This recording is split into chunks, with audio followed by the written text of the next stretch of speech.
I thought Hugh Jackman, I thought he is Wolverine. He is. Just like Patrick Stewart to me, like he is not only Picard, but he is Professor X. I don't think they could have casted those two specifically any better. I mean, some people will argue that. Like, I personally thought Halle Berry's Storm could have been better. Like in the comic, I'm used to the tall, dark-skinned, like Iman. African? Yes, African. How about that?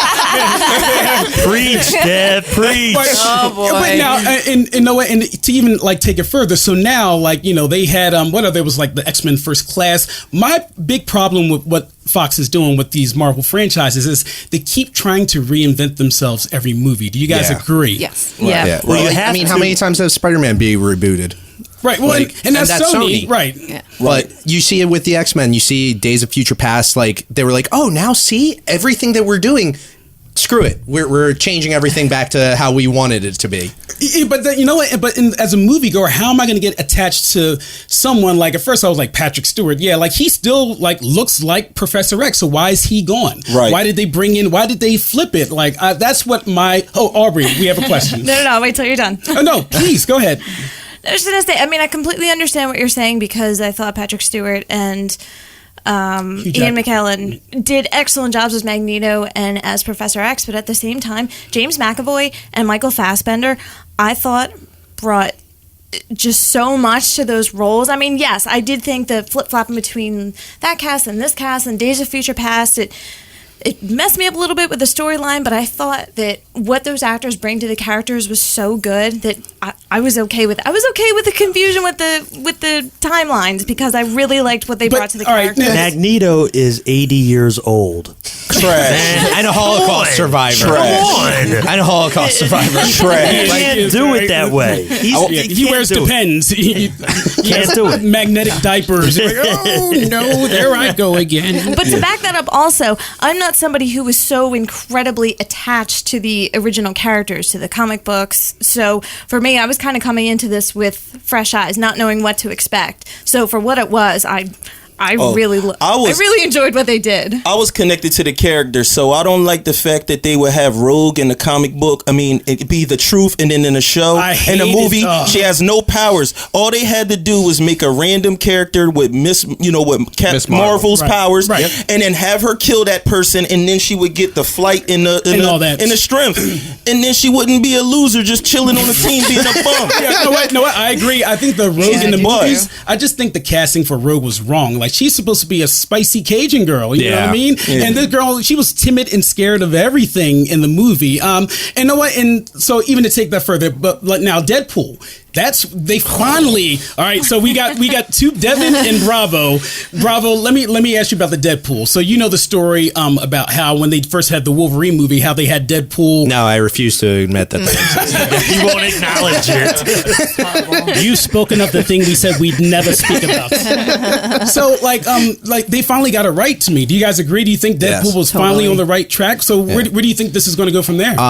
Like that was the thing is with everything that they were doing, I don't think they really expected all of the characters to blow up so much, especially Deadpool, because he wasn't your regular comic book favorite character. Right. He was, if you delved deep into the comics and you found him, you knew that this was your character. Right. So it seemed like when they put him in the Wolverine, it was somebody explaining it to somebody who's never seen it, and he went, you know what?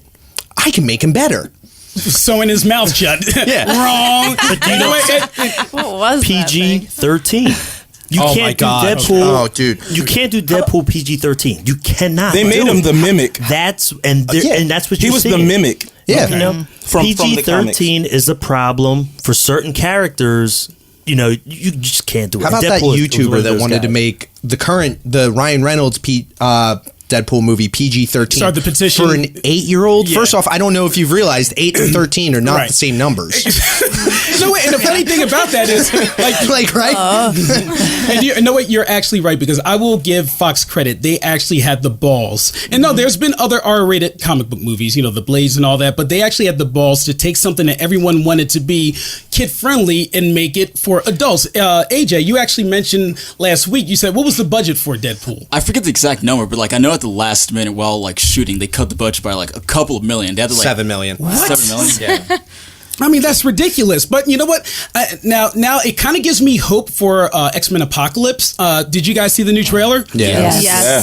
What's your opinions on it? Crazy. Crazy good. I'm still upset at the fact that I loved Deadpool and the fact that they got Colossus completely right, but it spells doom for X-Men. I was hoping that X-Men would mess up one more time and then feel like, let me give it back. And now that they had that success, now that they had the success with Deadpool, it's a wrap for us. Real quick though, you keep saying the X-Men messed up. Not all the X-Men movies were like great, but First Class and Days of Future Past were financial hits. They were critical hits, and I personally love those movies. The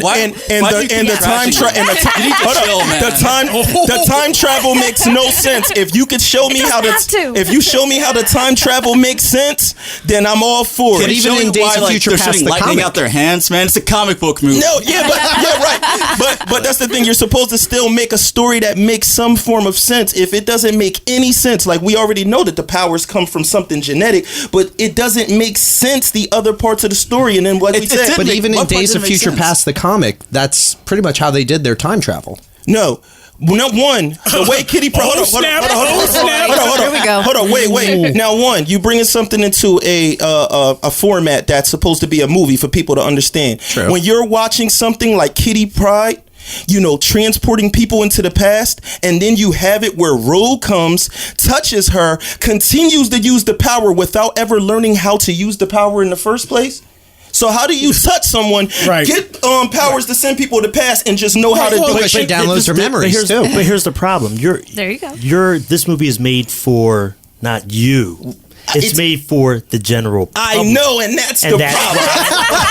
That's the problem. There you go. That's the problem. It's a watered down version. Deadpool was made for you. That's why we like it. Exactly. And that's what I'm saying. And that's why we praise Deadpool. That's the difference. And just on that, the fans had the fans made that movie. The fans, because they petitioned it, they talked about it. They just would not shut up about having this movie made. And Ryan Reynolds. And had Ryan Reynolds play somebody like Ryan Reynolds as a major producer for that movie, because he led the character since his name appeared in a comic book. I'm not sure if you guys are too familiar. There's a part where Deadpool pulls off his mask and says, "I look like a combination between Ryan Reynolds and a Shar-Pei."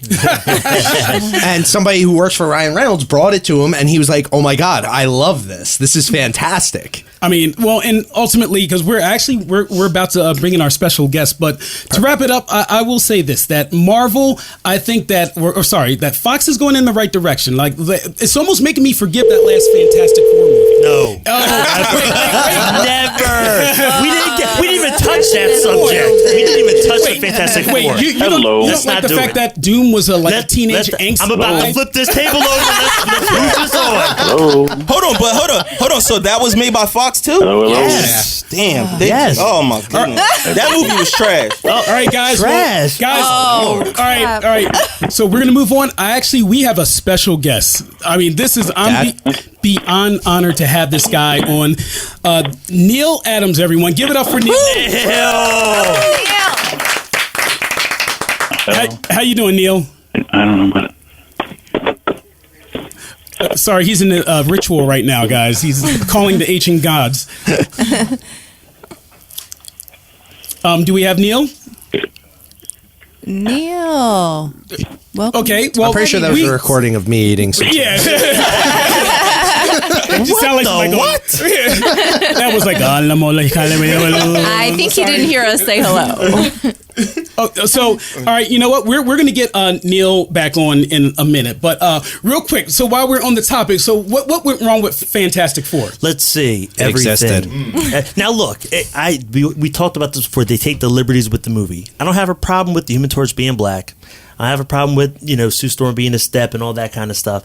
But Doctor Doom is one of the greatest villains in the Marvel Universe. This guy has magical powers. He has, the technological powers, and they ruined it. He doesn't have a costume, and it was trash. Twice. But they ruined it twice. Isn't that just the beginning, though? Like, there were so many other problems with this movie. I mean, wouldn't you agree? Absolutely, but you have one of the greatest villains that you ruined it right there with this villain. So that movie was just trash. But you know what? honestly, like it was embarrassing. Like I felt bad because like, Michael B. Jordan, he was great. Did you guys see Creed? He was awesome in that. Yes. Yeah. He's a great actor. Absolutely. He was really good in that. But and I really think that after Creed, we were like, all right, you just saved your name. Respect my name. Put some respect on it. Now. Put some respect on About it. names right now. So, but This is Marvel's first family. Come on. they're dysfunctional as all. It's the first family of Marvel. How can we not do it? I didn't even see it, and I was disappointed. You know what? You did didn't good by miss not anything. seeing Hello. the movie. And so, guys, I'm just gonna let you know, like we're calling in. Hello.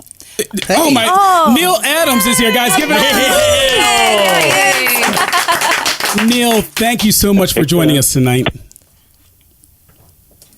And there goes Neal. We lost Neal. Oh man. Sorry, no, I think he just doesn't like you. I think that's what it is. Grand opening. Yeah, sorry. Grand closing. Oh, there he is. Neal, are you there? Hello. Neal. Paging Mr. Herman. Mr. Herman. And Bueller? stop touching that butler. Okay. What? So Taylor, at Yes. some point when we could get Neal on, let's get him on because this guy. Just to let you guys know what? I'll get a little background about Neal.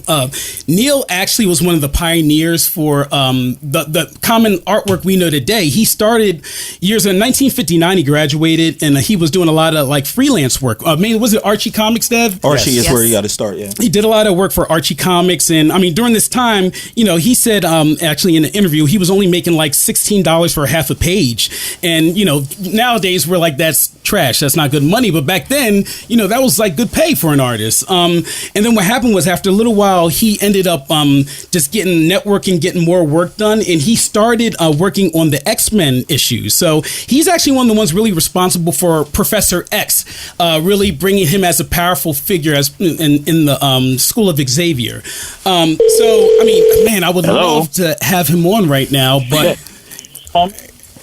Yes. Oh, there's something wrong with the fucking phone. Yeah, that's what I'm talking bring it, about. Neal. That's what I'm talking about. I told you he was a real one. Well, it's Partynerdz. Neal, are you there? Neely Neal.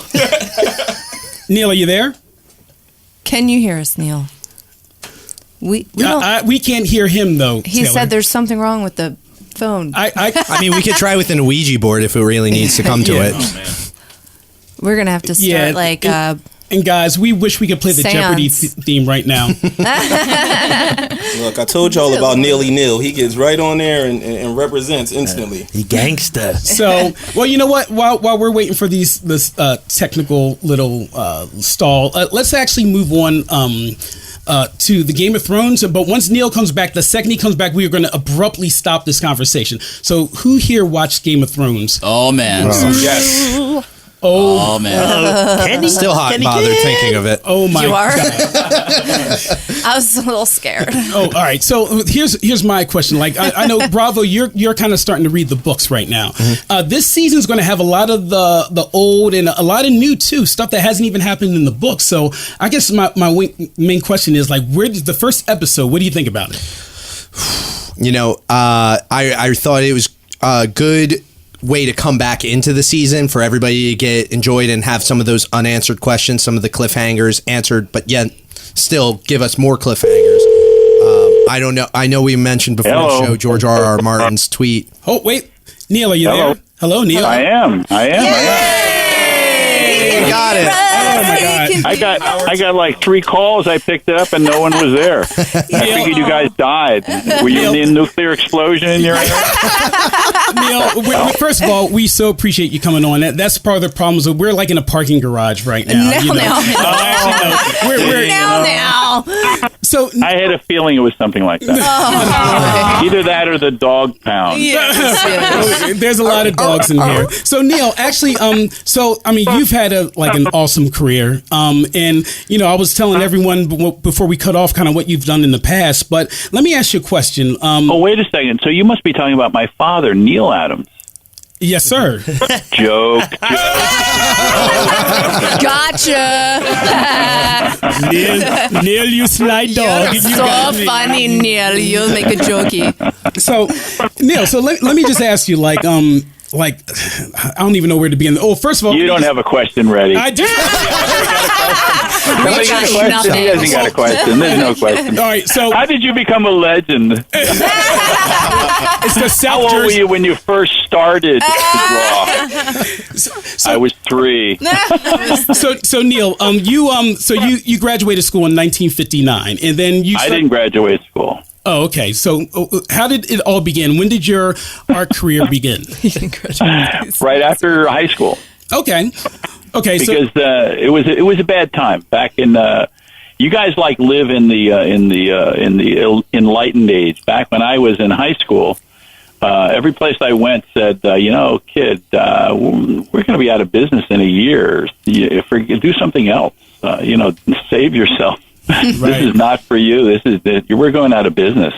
Oh, wow. And there was no place. In fact, there's nobody that's in this industry, that's in the comic book industry, that's within 5 years my junior and 5 years my senior. Oh, wow. It's a dead zone. It's a dead zone. And it's because that Congress attacked comic books in 1953 or 54, whatever it was.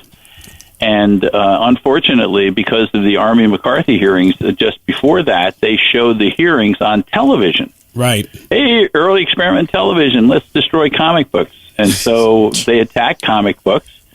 And all the parents in America said, I'm not going to have those damn things in my house.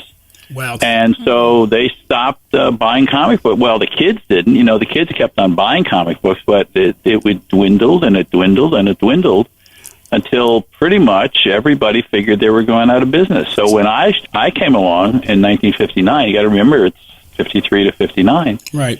I come along in 1959 and everybody's ready to close up shop and go home. Wow. And it's like, what am I doing here? Why couldn't the government do that with the Kardashians?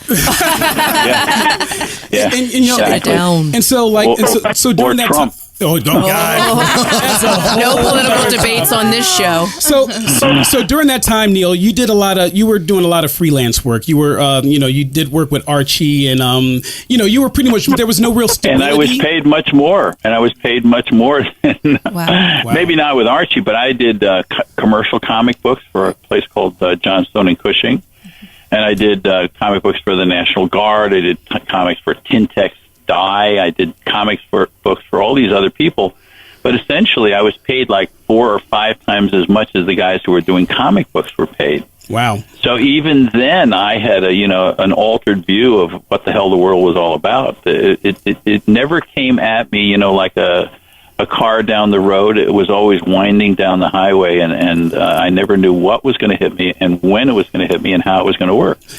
In fact, I got a syndicated comic strip at 20 years old. Wow. That's pretty cool. 20 years old. It was based on the old Ben Casey TV series, which is Ben Casey was this new neurosurgeon. You guys don't remember. And it did very well. And then when I decided to end it, I sort of backed backward into comic books. After 3.5 years of doing a syndicated strip, I backed into comic books, and actually, I had gotten work for Joe Kubert, who was doing war stories over at DC Comics. I helped him get a syndicated comic strip because I was in the position to do that, and so I knew that they didn't have anybody to do war comic books that was halfway decent over at DC Comics. So I went and filled Joe's shoes for a couple of months there until they started giving me other things. And it's funny because reading up on you too, like you've had a lot of collaborations. In 1969, is that when you teamed up with writer Dennis O'Neil? And is that when you guys started with the whole Batman, the Batman as We Know It series? I don't think it was 69. I'm sure it was quite a bit earlier than that. And I didn't do it with Denny O'Neil. I in fact did it with Bob Haney, who did a. Here's the sequence of events. Okay, I go into Julius Schwartz, who was the editor of Batman, and I said, Julie, I'd like to do a Batman story. The show is ending, and let's bring Batman back to what he should be. And Julie said, get the hell out of my room. So each time I would go, and he didn't use the word hell. The netherworld, maybe, or the other world, the F word. Hell out of my room. So. And each time I would come in, I'd be doing other things, but each time I would come in, he would kick me out. So I went down the hallway to an editor named Murray Boltonoff, who was the kindest, sweetest guy in the world. And I said, since you're doing Brave and Bold, And Brave and Bold had Batman and Aquaman and Batman and whoever, Batman and Deadman, Batman and Teen Titans. It was a teen book, okay? Right. I said, like to do Brave and Bold. And he said, sure, come on in. So I started to do Brave and Bold, and they were written by Bob Haney, who was a very professional and very good writer and somebody that people overlook.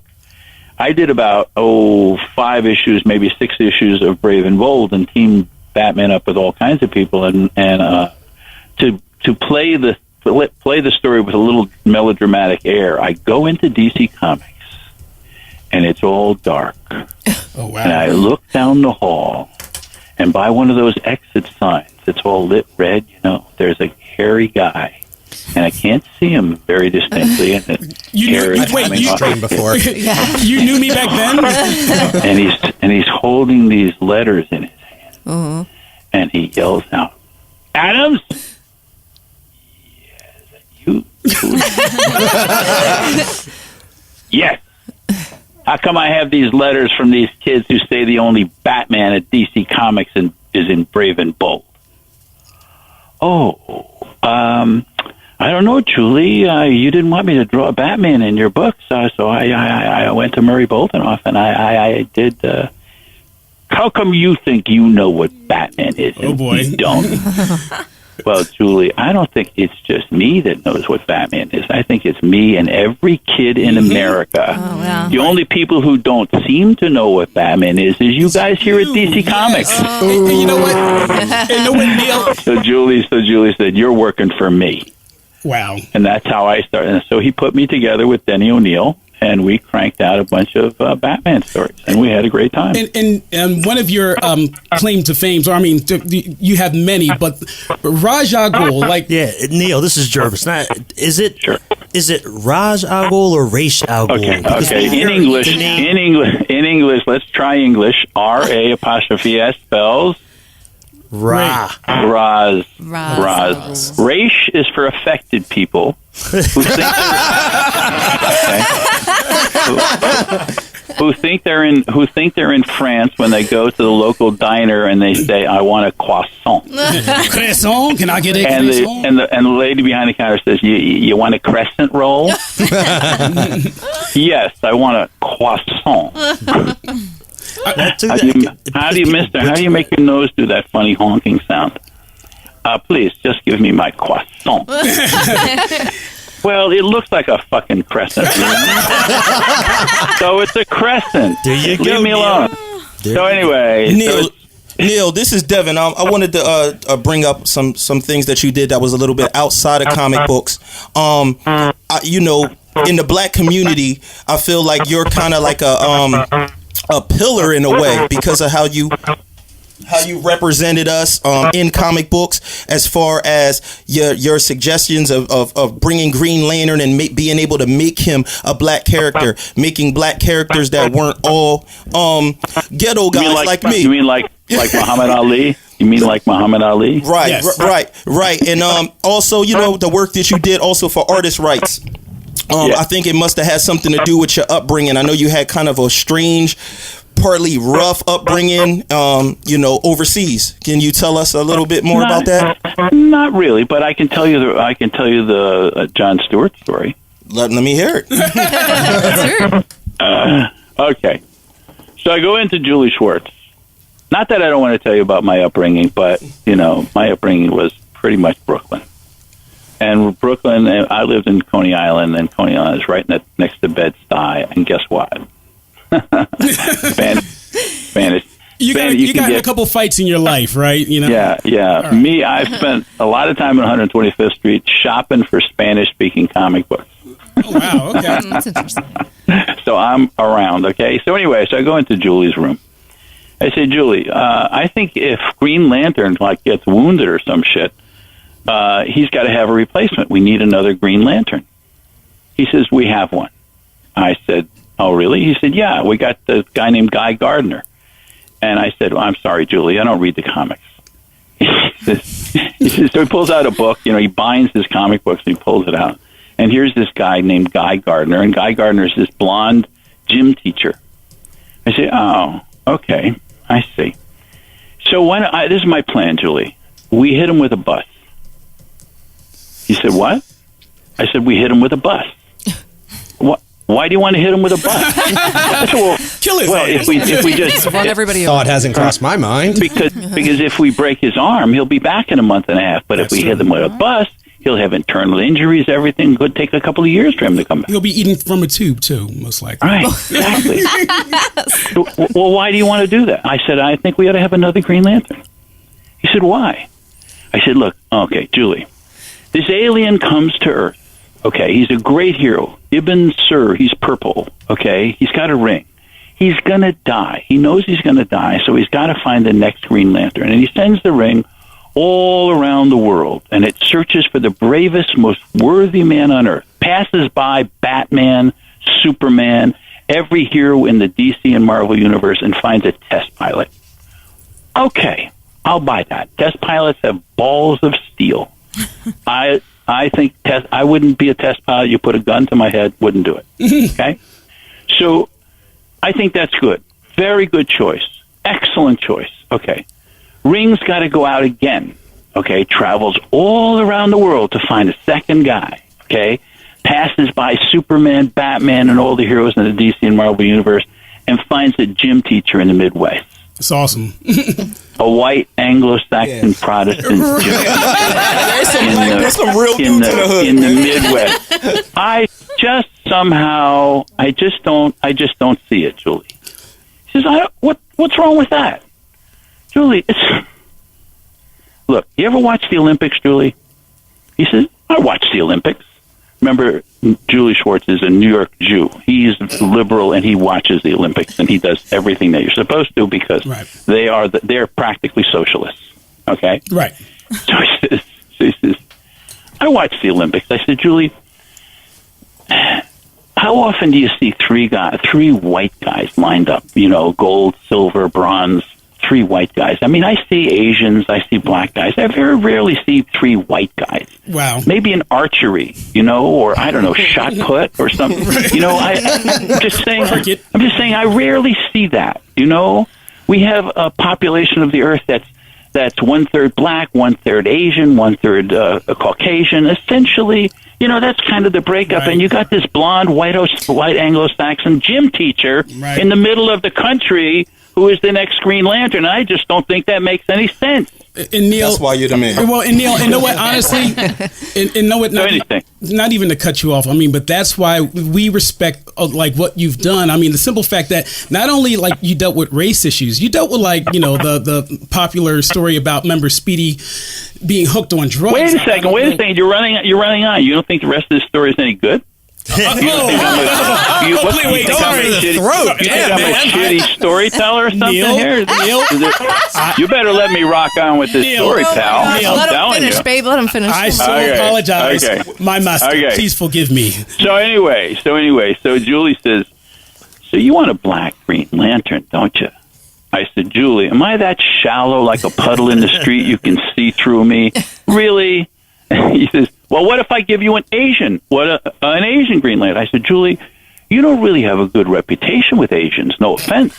Okay. Wow. But the first 10 years of Green Lantern, there was this Asian kid on the airfield with Hal Jordan, and you call him Pie Face. Excuse me? Wow. Let us step back from that for just a minute. That is probably one of the most insulting things you could ever... We didn't mean it as an insult. No, Julie... It doesn't matter what it's an insult. Right. Ask an Asian. Go to Chinatown and say, hey, Pie Face. See what time. Excuse me. Yeah. You know what I'm saying? This is what happens. The last thing you'll be saying. Right, exactly. So anyway, he says, well, okay. Yeah, fine. We'll do a black Green Lantern. I said, no. We won't do a black Green Lantern. We will do a black college graduate. Okay. Not a gangbanger who gets a superpower and suddenly becomes a hero. Wow. Okay? We will do a black college graduate who's got a profession. Okay? And that's the kind of black hero we'll have. He said, okay, fine. No problem. How common was that then? How common was that then? It was common for white people to write gangbangers. You understand what I'm saying? That's what it was common for them to do. That's what they fucking do. Like Luke Cage. See, he keep it real. Didn't I tell y'all he was going to keep it real? At least I'm not the only one that likes black guys. I'm just you know what I'm saying?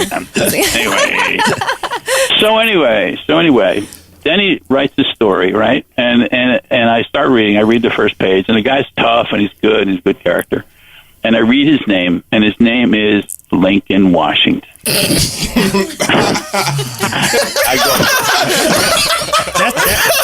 That sounds black. The Washington part. I go and find Denny. I said, Denny, Lincoln Washington. Denny says, not me.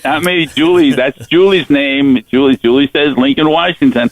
I said, okay. I go down to Julie's room, and I lock the door because there's going to be some yelling, right?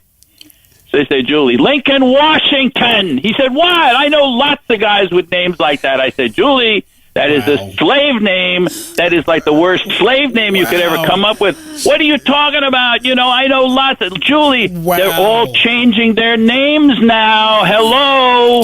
Because they don't want slave names. Yo, you are the... Wait, Neal, you are the realest individual. Let's give it up for Neal. Wait, Neal. Dude, I'm not even... You're not done your story, but I respect and appreciate everything you're saying right now because you're keeping it 100%. And some people, they don't do it. They try to be politically correct. You're just being correct. Right. There's no politics in it. That is correct. I still have more to the story. Okay. Okay. So he says, fine, you come up with a name. You name it. I said, Julie, put names in a hat and pick one. Just a name. It doesn't matter. A name. Any kind of a name. He says, you do it. I said, fine, Jon Stewart. Now, how would I know he'd become a late-night comedian? So anyway, it's Jon Stewart. So I do the book, and Julie said, look, nobody else works on this book but you. I said, Julie, as far as I know, I am the only guy in comic books that knows how to draw black people. Even the black guys in comic books have been trained to draw white people and color them brown. Oh, wow. Black people don't look like white people. They look different, just like Asians look different. And that's a good thing. And that's what we're supposed to do. Fine. Do it right. Fine, I did it. So anyway, I do the book, and I handle the coloring. And I color his skin dark brown. Doesn't seem like anything to you, okay? But up to that date, all black people in comic books were colored light brown. Oh, wow. Khaki brown. Shit brown. Right. What we call shit brown. We call that shit brown. That is shit brown. In fact, Gage in Marvel Comics, who was in the Howling Commandos, was colored gray because they didn't have rich enough colors. He was gray. Wow. You look it up, you'll see it. Gray. Gage was gray. Wow. So anyway, so I call him dark, right? Right. And I hand it in, okay? You there? Yep, we're here. So I hand it in. So I'm sitting and I'm drawing, and the head of production comes down the hall with Julie Schwartz at me, right? And they approach, and head of production Sal Harrison says, "So Neal, I noticed that you colored the Jon Stewart character kind of dark." I said, "Yeah." He said, "Well, you know, when we do black people, we usually color them light brown." I said, "Yeah." He says, "Well, are you sure you don't want to, change the coloring on it to make them lighter brown?" I said, "No." He says, "No." And you're not going to believe this, okay? And you have to understand the time that this happened in, okay? A time of transition. And you're not going to believe that he said this, but, he did. And believe me, he did say this, and I almost fell off my chair. He said, "Are you sure black people won't be offended?" What? Wow. Michael Jackson. I said, no, Saul. I think they've been offended for about 50 years. I don't think they're going to be offended one little bit. And you know what? If you get a letter from somebody who says Jon Stewart's too dark, give it to me. I'll go ahead and. Well, man, that's awesome. That story just shows your character. Like, you stuck to your guns, man. People, you didn't care what they had to say, and as a black, I was a person of my time. You have to understand, I was a young artist, and things had been sucky for a long time. Right. And to me, it wasn't like I was making a revolution. To me, I was doing what I was supposed to do. It's they that were repressed. It's they that were screwed up. It's they who thought they were going out of business. It's they who had all these earlier generation thought processes. So all I did was just say, no, it's not like that anymore, guys. Cut it out. Just let's cut this out. Enough of this shit, and let's just move on.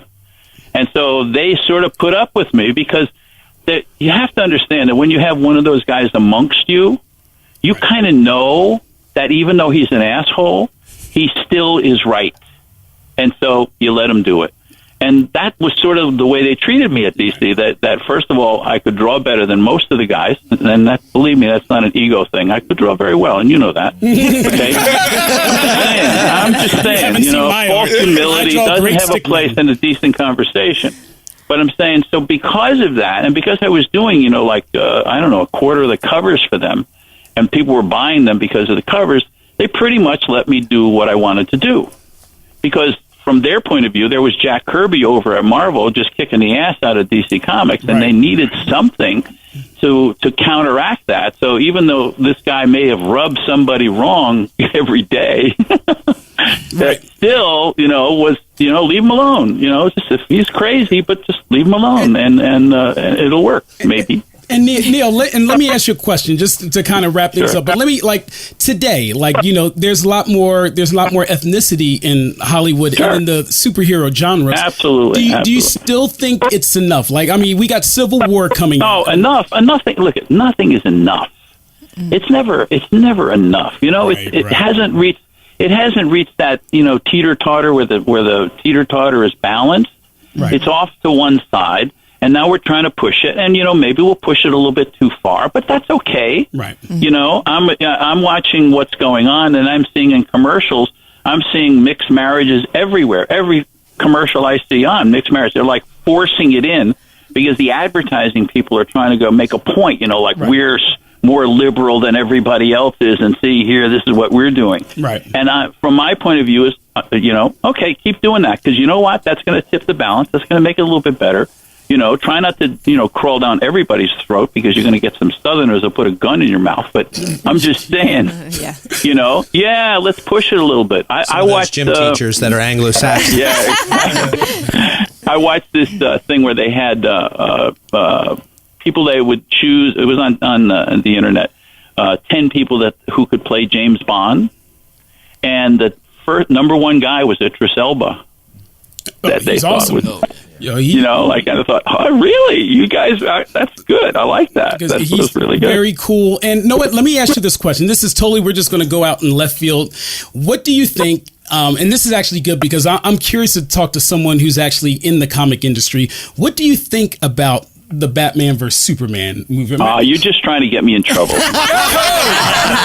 had to ask. Neal, you put your foot in this bear trap. Neal, so I'll let you know. No, I'll put my foot in the bear trap. I don't give a shit. That's even better. It sold whatever tickets they're going to sell, and then they'll do videos, and they made their money. So, let's just mention a few things. You can start this little list. Number one, okay? Clark Kent, Superman, can't support his mom. She has to work in some diner dive and work the late shift and take the garbage out. Excuse me? What the hell was that? Things that don't make sense in comic movies. What was that? He's never at work, Neal. He's always leaving. Perry White's always looking for him. He's never at the planet. He's saving. Would you treat your mother like that? She looked like a washerwoman. In the last movie, she looked great, and suddenly in this movie, she looks like a piece of crap, And what's her name? Martha, you can take the garbage out. And so she takes the garbage out and gets kidnapped. And Superman's in Metropolis pulling down a big salary, and he can dig up gold anytime he wants to. Can't give her a few bucks. Right. Or remember, the original Christopher Reeve could actually take coal and crush it into diamonds. So, well, of course, that's scientific. Things that make sense. But he could find gold. It's not hard for him to find gold, for God's sake. He's Superman. He can do anything. He works as a reporter on a newspaper. Are there still newspapers? I guess so. And pulls down a good salary, and so does Lois, who he's screwing. Where did that happen? Okay, between the two of them, they can't support this Ma Kent. Neal, who happens to be. Anyway, so that's one, right? Mm-hmm. Here's another one. Let me see. Batman is dark. Superman is light. Yeah, no, he wasn't. He was dark. What the hell is that? What did they Novocaine his eyebrows so they crunch down together? What the hell is that? Hey, pal, can you look meaner? Just look meaner, and by the way, we'll pull the camera up a little bit so you look short and mean. Okay, that's I thought it looked good. It's a good image for you, Superman. Yeah, he looks good. He's got muscles, and then he comes into the courtroom and they do a down shot. What the hell is that?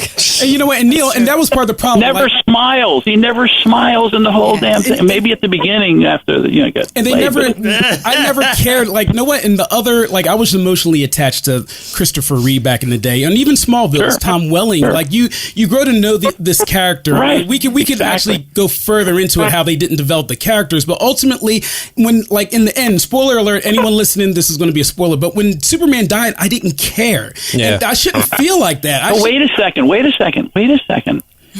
Just from a story point of view, okay, the bad guy, the Joker, Joker? Wasn't he Luthor? No, he's the Joker. He's another tryout for the Joker. Preach. He's not even Luthor. Preach. He's the Joker. Preach. You guys only think you can make money on the Joker, so guess what? You'll do the Joker again. No. He's supposed to be a big, burly guy, middle-aged, bald head, mean as a truck.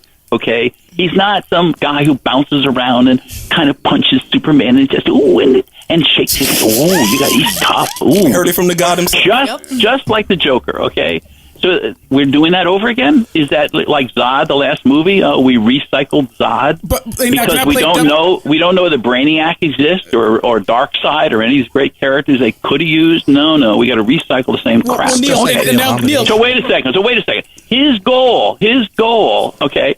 Is to kill Superman. Okay, if you read between, you don't have to read much between the lines, but essentially, he's going to put Batman, an Earthman, up against Superman, an alien. Okay, and he's going to have the Earthman kill Superman. And guess what?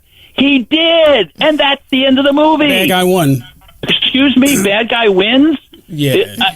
What do I go to movies for? I go to movies to smile when I walk out of the movie and talk to my family and say, "Wasn't that great and wonderful?" And let's have an ice cream soda. I mean, he won. The bad guy won. And that's the hell is that? And now, Neal, when we posted about this on our social media, we had a lot of people, and even people listening now, they're going to be like, "Well, no, that was Earth 3 Lex Luthor. You guys are so, that Luthor's so true to the comic." That's what we hear a lot of, and I agree with bald, burly Luthor. I'm sorry. Yes, if you want to make up another Luthor, you got those TV shows where it's Luthor when he was a young man. Right. That's fine. We can do that, but it's not now. Now we're pulling a Batman out of the future and Luthor out of the past. What is that? Because Batman was from Frank Miller's Batman. From when Dark Knight, when he was 65 years old, whatever the hell it is. In fact, he shows up in the first scene in the movie. Where he shows up, he's got gray at the temples. Then suddenly it fades. I mean, yeah, it's Frank Miller's Batman, except he's still not that old. It just doesn't work, Trash. If you're gonna take the plot and put it backward in time, then take the plot and put it backward in time. That's fine. Do it. Right. Take the gray out of the temples because the guy's 29 years old. Right. No offense, that's how old Batman is. 29. So you think they're kind of it's written in the Bible. In the Bible, it's in Exodus 532. Batman and Superman are both 29 years old. So Neal, you pretty much think like we think. They're building. DC's trying to build a movie. God bless them. For trying to catch up to Marvel, right? You've got to love them. They're trying to do it. And didn't we all just sit back and go, maybe this time? And Marvel's kicking out one winner after another. The thing is that they did two good Batman movies. Of course, they were based on Denny O'Neil and Neal Adams' Batman, but I'm just saying, they did too good. Then the third one kind of, we're going to destroy the city. No, that's not a Batman movie. But those first two, they were pretty good. Ra's al Ghul and that stuff. Yeah. That wasn't bad. So they have a high point that they reached, and then they did Green Lantern, and they didn't have a black Green Lantern, and it was ridiculous. So and we keep hoping. We really love that company. We really love those characters. Please just do a good one. maybe those who was the villains that got together? Maybe that will be enough Deadpool that that will do something, make us feel good. Yes, we made a movie about villains. No, that's not. We want heroes. And Wonder Woman is in this movie to what? Do nothing. She did nothing. She looked okay, but what did she do? I'm trying to be respectful. Boobs are great. Let me just tell you, boobs are fantastic. So, Neal, I have a question for you. This is Angela. Nice to meet you and talk to you. So, who did you like working for better? Did you like working for DC or Marvel better? Well, DC, the giant slab in the middle of Times Square, are the people that work there. The people. You know what I'm saying? You like working at DC? Well, you see that they change. I get older, they get fired. And you just stick around. That's the advantage. That's the advantage of being a freelancer. They put it all in one basket and then they get fired. Too bad, you're gone. Hey, what's Paul Levitz now? Jeanette Kahn. I'm sorry, Saul Harrison, Carmine. Where's Carmine? They're all gone. It changes. It evolves. I like Jerry Siegel and Joe Shuster, the guys who created Superman, and everything is based on them. They were nice little guys, and they did a good thing. And Bob Kane was a total asshole, but he did a good thing too. And all those comic book guys. Oh, by the way, that's who creates the comic books, because the executives and the company create nothing. Right. Nothing ever. They create nothing. In fact, they ruin stuff. My reputation, part of my reputation is, let me see. I saved Batman from being canceled. Oh, I saved Green Lantern from being canceled. Oh, I saved the X-Men from being canceled. Mm-hmm. My job is to pull the shit out of the fire and put it back on its feet and make it turn. A Green Arrow was nothing and turn it into something.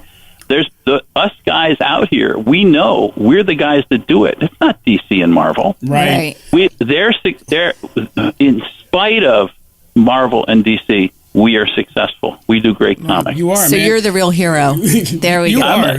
All these guys, and it's not me. It's all the guys. Everybody. Neal, we're pretty much we're almost like at the end of our time. So I wanted to ask you: is there any appearances? Are you going to be scheduling? Too bad for you. No, you got about 50 stories you just missed. Yeah, right. Back in my day, we ate rocks. They were good. Neal, so are you going to be at any future upcoming cons? You're asking the question you should be asking my wife. Because I don't. I'm in the same boat with you. When I get back from a con, I sit down and I work on whatever I'm working on, which right now turns out to be Harlequin and Superman in a takeoff of Superman versus Muhammad Ali. Oh wow! Nice. What the hell is that? Yeah. Well, and the next assignment is going to be Commandy, a Jack Kirby character with this blonde kid and dinosaurs. That's awesome. Cool. Neal, and anytime you want to come back on the show, we had a rocky start, but you honestly, you were the realest guest we've ever had on the show. Well, just talk to more comic book people. They're all real. You know what? Guys, give it up for Neal. Thank you, Neal. Brother, thank you so much. Thank you so much. You have a nice evening now. You too, man. Take care of yourself. Bye-bye. Guys, that was awesome. Wow. That was cool. That was pretty so cool. awesome. And Talk you know about what? shooting straight. You know what? Like, his stories were so interesting. We didn't even realize, the whole episode is just pretty much gone by. Which is, you know what? Like, the simple fact that he actually made a change during a time where, race is an issue that we actually need to touch on. It's not always fun and laughter, but there was a time where these comic book people, they didn't want to talk about black people, Hispanic, and he was one of the ones that's I don't care. Right. He broke the rules. I told y'all, he was a hood dude, man. He's a straight hood dude is what I was especially with BKLYN. We no joke. Especially with Green Lantern. Green Lantern is a comic book character who touched on those issues all the time. There was a specific issue where a black man came up to the original Green Lantern and said, "Oh, I heard you helped the aliens on the blue or the blue aliens on that planet and the yellow aliens on this planet, but how come you didn't help the black man on your planet?" Oh wow. And it became this big thing that was never said before, and it actually did jar a lot with the general public. Well, you know what? It was awesome to have him on. And in the weeks to come, I'd love to have him back. And real quick, one thing I want to say, there was a lot of things we wanted to touch on this week that we're going to actually have to save for next week. Kenneth, Ed, what do you guys have in store for next week? So a couple of different things that we wanted to at least touch on for the next couple of weeks include, at least in my respect, two things. One, I'm a big crossover kind of player. The shirt I have on is Marvel vs. Capcom. So Mega Man. Favorite series. So one of the things we wanted to touch on was a Street Fighter and Tekken, which is two big fighting games. That game might be getting canceled. No, what? Canceled. Why would you even tell us just to set us up for a fall? You know that Street Fighter versus is going to be canceled. Womp womp. Rug right out under you for the last couple minutes. And then in the next couple of weeks, I am actually going to be trying to compile a lot of different data because we're going to be talking about the Video Game Hall of Fame that got established last year. And there's going to be a new class coming this summer. There's a new museum located in Rochester, New York. And there's going to be a new class, second annual class for the Hall of Fame. So we might be getting in touch into who they're going to bring in, and then who we might want to see in the future. And I can't wait to hear that. And you know what, AJ, Aubrey, you guys what are you going to talk about next week? You have something about theme parks or? Oh yeah, super excited about this. They just broke ground on the new Star Wars theme park that's going to be coming to Disneyland in California and also Disney World in Florida. Yes. Called Star Wars Land. So very excited about that. And I'm also going to be talking about the Star Wars app for the iPhone, which is so cool. I was playing on it for like an hour last night at like 1 o'clock in the morning. Like, this is just the coolest thing. Oh my God, I love Ewoks. They're so furry and small. I just want to rub them. Oh my gosh. And piggybacking off of that theme park, they're building a Nintendo Land in Universal Studios Japan. What? So we're going to have Mario, Pokemon, Legend of Zelda, a ton of really cool things. Wow. And speaking of Pokemon, I love Pokemon. I adore it.